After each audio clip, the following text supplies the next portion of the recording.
rebelión. Teniendo el cuarto año, estamos continuando entonces esta parte importante sobre el estudio de la rebelión y de la apostasía en el cielo, ¿sí? Entonces tenemos aquí en el libro de Isaías, hay luz sobre esta parte de lo que pasó en el cielo, ¿verdad? Isaías 14:12, Ezequiel 28, ahí tenemos nosotros luz sobre aquella rebelión, cómo se inicia esa apostasía cuando Lucifer se revela y con él también se puede ver allí en Isaías, cómo caíste del cielo, oh lucero de la mañana, ¿sí? Es interesante entender que cuando se da esta rebelión, no solamente se revela Lucifer, sino que él logra engañar con él a otros ángeles y hubo una apostasía en el cielo. El pecado comenzó en el cielo. Por eso es que el cielo está comprometido de una manera directa en esto que se llama pecado, en este mundo de rebelión, porque trasciende, ¿verdad? Desde ese mundo perfecto. Entonces aquí encontramos desde Lucifer, en este tramo histórico, desde Lucifer hasta Adán. Ahí encontramos en Lucifer una rebelión temprana que ahora va a llegar a una rebelión tardía en el Edén. Cuando el Señor crea al hombre, el hombre es prevenido acerca de la rebelión que ya existía en el cielo, ¿sí? Y ahora Adán como hijo debía decidir, debía escoger el padre. Es interesante devolvernos un poquito y mirar que Lucifer se convierte en padre, ¿no? Él peca como hijo y se convierte en padre de la rebelión y de la apostasía. Por eso cuando vamos a hablar de apostasías tenemos que ver a Satanás como el padre de la rebelión y el padre de la apostasía, el originador de todo esto, ¿verdad? Entonces, los detalles están en Patriarcas y Profetas capítulo 1. Entonces, ahora Adán tenía que escoger si escogía al creador por padre o tenían que también decidir, ¿sí? Porque también podían escoger a Lucifer por padre, unírsele a Satanás en la rebelión que había iniciado. Y definitivamente eso fue lo que sucedió. Adán como hijo, en este contexto, decide que hace de la voluntad de la serpiente su voluntad y decide entonces, escoge a Lucifer por padre y se le une. Y ahora la rebelión y la apostasía del cielo se traslada a la tierra. De paso, hermano, Satanás no vino al Edén expulsado, vino caído. ¿Cómo caíste del cielo? ¿Sí? Era caído. Entonces tenemos la caída de Satanás y la caída del hombre. En este tramo encontramos la caída del hombre y la caída de Satanás. ¿Capta? Digo que Satanás no vino caído, no vino expulsado al Edén, porque él podía ir a los otros mundos, atentar a los otros mundos, también tener acceso al árbol prohibido en los otros mundos que el Señor había creado, ¿sí? Satanás vino a este mundo porque nuestro padre Abraham le entregó la llave. Adán le entregó la llave a Satanás. ¿Capta? Es diferente. Digamos, él tenía acceso al árbol, pero no a la tierra. Pero ¿cómo entró a ser el príncipe de este mundo? Porque Adán le entregó la llave y ahí comenzó todo. Por eso las demás apostasías debemos mirarlas a la luz de esta apostasía. ¿Capta? Entonces, allí estamos avanzando en este tramo. Adán padre. Adán se convierte en padre. ¿En padre de qué? En padre de rebelión. 2. Y en padre de salvación 1, porque con Adán comienza el glorioso plan, se ratifica la gran alianza de Génesis 3:8 al 24, donde el Eterno promete enviar al Mesías para salvar a la humanidad y para llevarnos de la eternidad perdida a la eternidad recobrada. ¿Estamos? Entonces es interesante esto. Adán se convierte en padre de rebelión, ¿sí? 2, porque el primer padre de la rebelión, ¿quién es? Satanás. Satanás. Perfecto. Y de salvación, 1, porque se convierte también en el instrumento inicial de Dios para salvarnos. Miren, hermano, este dato es importante. Antes del pecado, la inmortalidad era por la obediencia. Los otros mundos que no han caído tienen inmortalidad por la obediencia. Después del pecado aparece la inmortalidad por la dependencia. ¿Dependencia de quién? Dependencia del Mesías, ¿verdad? Dependencia del Mesías. En ese contexto es cuando encontramos nosotros que ahí aparece la redención, la revelación, ¿sí? La adoración y la testificación.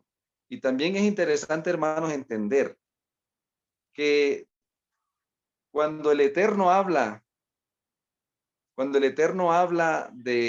el hombre en Génesis 2, viene de ese templo,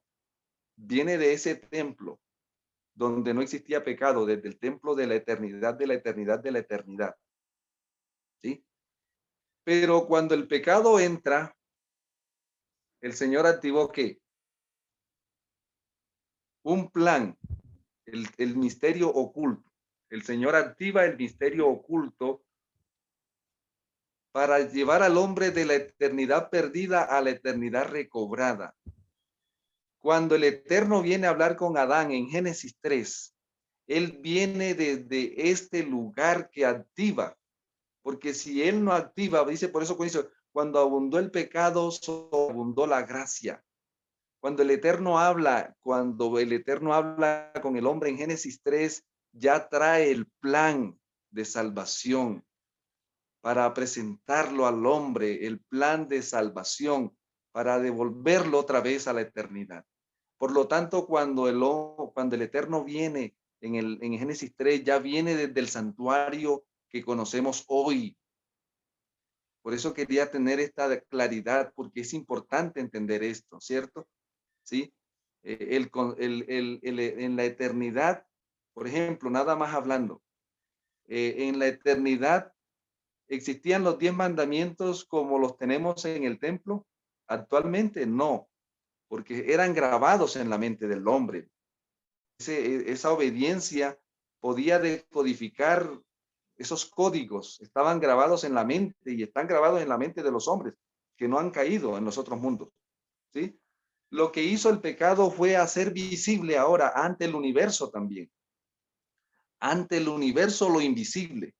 Ahora el hijo se hace visible, la salvación se hace visible a través del templo del cielo, del plan glorioso de salvación, que este es el misterio que estaba oculto, que tenía el Eterno ya preparado para si un hombre caída perdía la eternidad, entonces ahora tenía la oportunidad de llevarlo a la eternidad recobrada. ¿Captamos? Esto es muy importante. Entonces, aquí encontramos en esta historia que en el Edén aparece el templo y algunas sombras del templo. Y lo vamos a ver en Génesis 3:21, las ropas, el cordero que muere en Génesis y todo esto da a entender que ya estaba activo el santuario, solo que comienza a ser revelado a medida que la historia va a ir avanzando, de llevarlo de la eternidad perdida a la eternidad recobrada.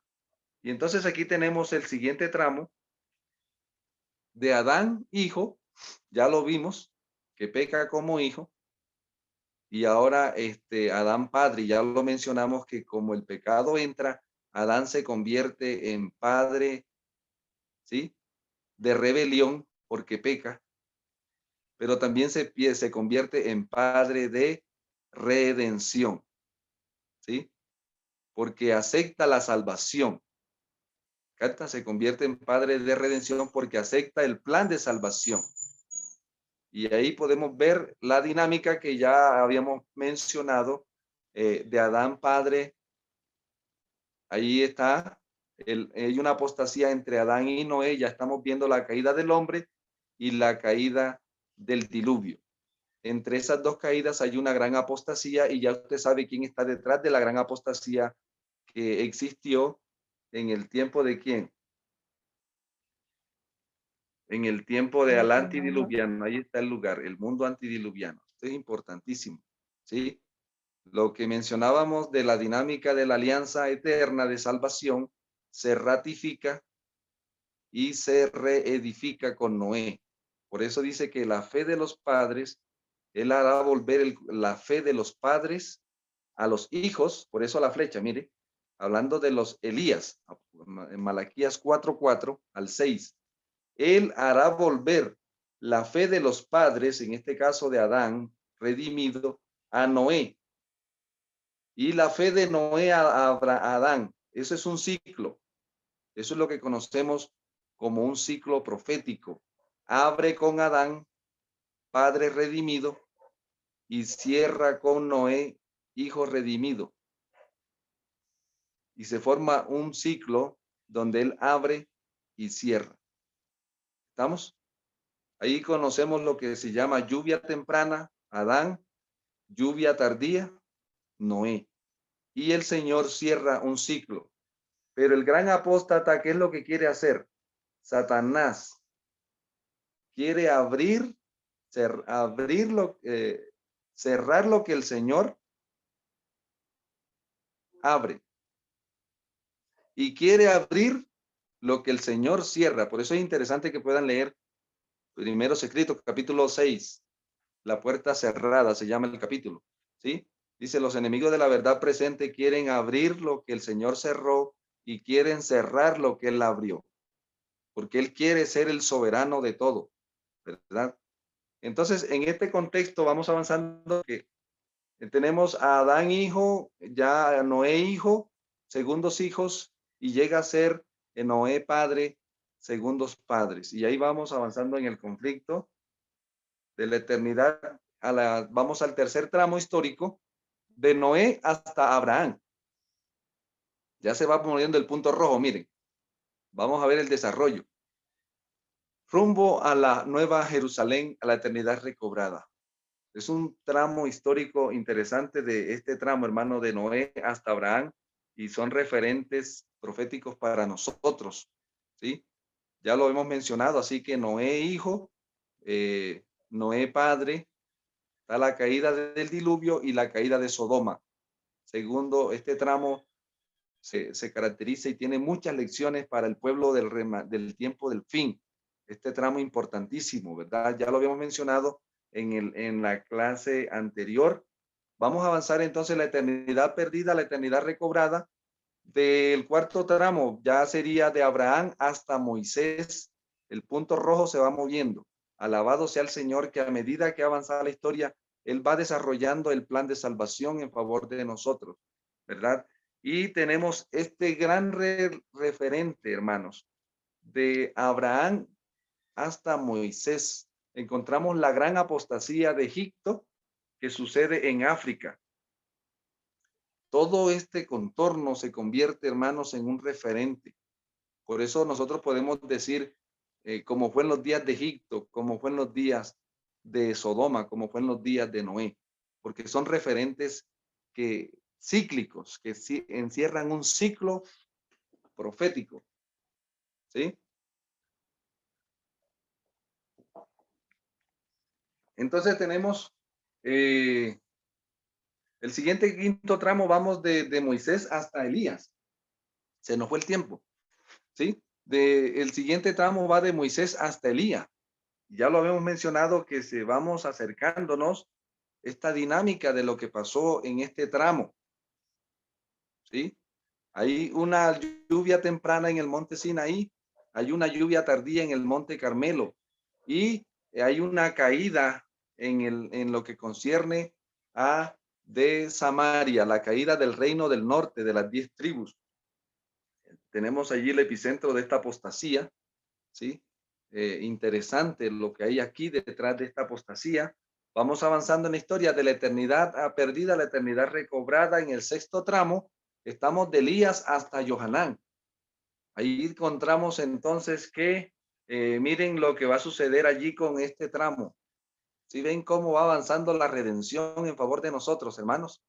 Ya entramos al atrio y pasamos al lugar santo. Este tramo es muy importante Y aquí lo vamos a extender un poquito, porque aquí fue donde dejamos el tema de ayer. A grosso modo, tenemos entonces el referente de el Monte Carmelo hasta el Monte Sión terrenal, ¿sí?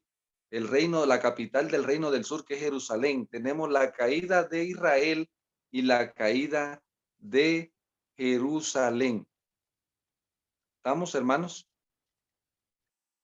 Es importante que recalquemos, ¿verdad? Que el Señor aquí en este tramo ya apertura lo que conocemos nosotros como el lugar santo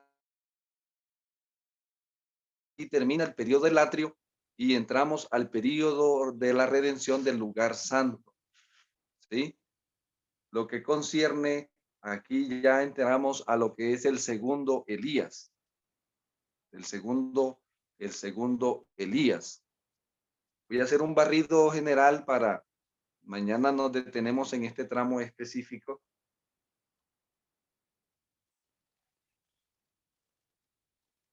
El séptimo tramo. En este enfoque tenemos, por eso el Salmo 23 es una profecía, hermanos. El Salmo 23 es una profecía, porque Yahweh es mi pastor, nada me faltará. Y el verso 6 dice, en la casa de Yahweh moraré por largos días. ¿Dónde termina el cordero? En la casa del pastor. Y miren cómo el cordero nos lleva a la casa del pastor paso por paso en la historia de la redención. ¿Estamos? Entonces, aquí tenemos el tramo desde los apóstoles hasta los pioneros. Este tramo es uno de los más largos, ¿cierto? Desde los apóstoles, 1800, es uno de los, es el tramo más largo creo que ha habido en toda la historia. No ha habido otro tramo tan largo como este, hermanos. Y esto requiere tiempo para que nosotros cubramos esto, pero entre los apóstoles que se convierten en padres, ¿sí? En el tiempo comienza el lugar santo, ¿verdad? Hasta los hijos, el primer y segundo ángel, los pioneros, ¿ya? ¿Qué hay? La gran apostasía de la primera bestia de Apocalipsis 13. Aquí, por eso es que aquí encontramos nosotros, hermanos, al tercer Elías, que muchas veces nosotros solamente nos quedamos en el tercer Elías, pero resulta que lo que vino a hacer el tercer Elías fue romper la apostasía de los 1260 años del cuerno grande de Daniel 7 y de la primera bestia de Apocalipsis 13. Por eso tenemos en Pentecostés lluvia temprana y en el movimiento adventista del siglo XIX tenemos la lluvia tardía de ese tramo. ¿Por qué? Porque el Señor está cerrando un ciclo. Por eso tenemos aquí la caída de Jerusalén y la caída de ¿qué? De Babilonia. En el verano de 1844 se dio esta proclamación, la caída de Babilonia. ¿Cuál fue el epicentro de esta apostasía, hermanos? Ahí lo tenemos. ¿Cuál fue el epicentro de esta apostasía? De Europa, ¿cierto? Europa. Ahí está el epicentro de esta apostasía. Y cae Europa, y es interesante entender que con esta aparece lo que nosotros conocemos, un juicio sobre Europa. La Primera y Segunda Guerra Mundial, hermanos, fue un juicio parecido a lo que sucedió en Jerusalén. Jerusalén fue destruida porque despreció la redención, la revelación y la testificación, ¿sí? La adoración que el Señor había tratado de implementar en ella. Aquí vemos a Europa como el epicentro de este tramo histórico, importante, hermanos, ¿sí? ¿Y qué pasa? Europa desprecia la redención, la revelación, la adoración, la testificación de la iglesia apostólica. Viene la gran apostasía y todo esto matan creyentes a granel, pero finalmente Europa es arrasada por la segunda, juicios parciales. Y nos introducimos entonces aquí a los padres pioneros que llegan a ser padres en el periodo del lugar santísimo. Y aquí terminamos entonces, hermanos, en el 8º tramo. Estamos llegando a casa. El gran despertar adventista del siglo XIX. Hasta el fin definitivo de la gracia. Estamos llegando a casa, hermanos queridos. Este es el tiempo. Ahora noten el desafío de este tramo. Miren. ¿Qué encontramos en este tramo? Este tramo va desde la caída de Babilonia, Apocalipsis 14:8, y la caída de la Gran Babilonia, Apocalipsis 18:2. ¿Qué hay entre estas dos? La gran apostasía de la Gran Babilonia, de Apocalipsis 13:14 al 18, y está descrita en Apocalipsis 17, ampliada en los conflictos de los siglos, donde Dios habla de esta apostasía de una manera impresionante. Así que, amados hermanos, es interesante entender, por eso habla del cuarto Elías. ¿Por qué? Porque en 1844 se ratifica con los pioneros.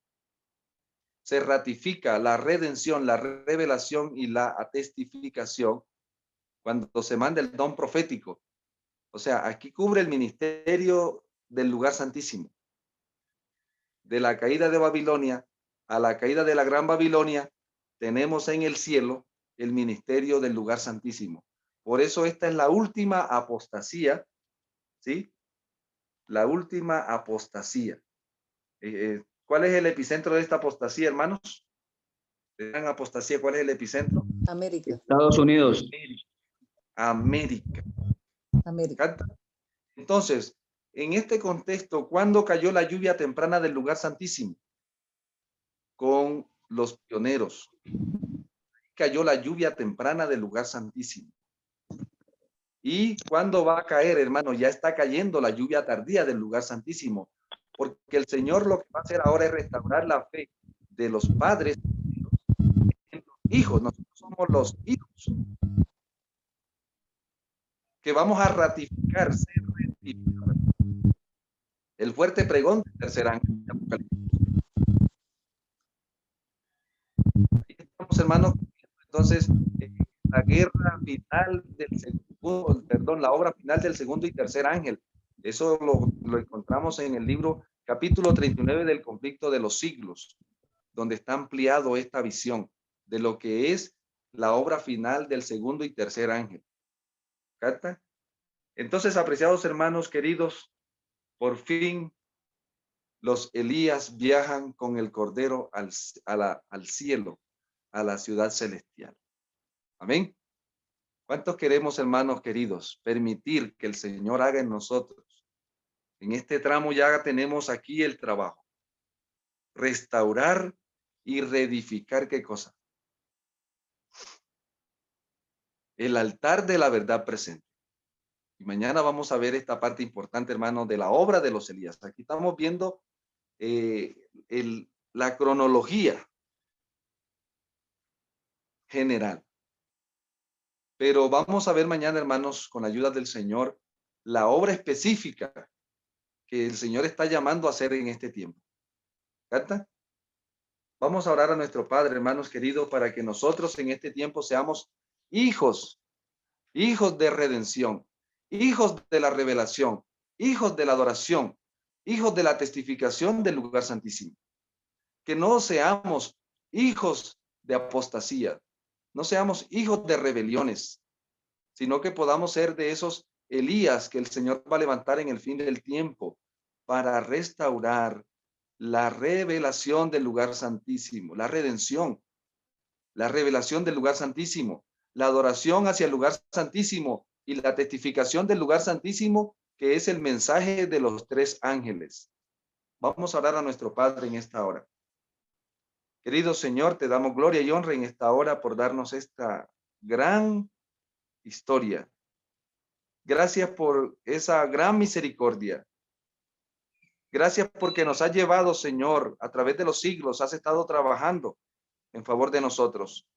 Glorifícate hoy en nuestras vidas y restaura la redención, la revelación, que podamos adorarte, Señor, como tu palabra lo declara, hacia el lugar santísimo, y que podamos testificar de lo que estás haciendo en el lugar santísimo y decirle al mundo que muy pronto la hora del juicio ha terminado, hasta que termina, Señor. Gracias te damos en el nombre de tu eterno Hijo. Amén. Amén.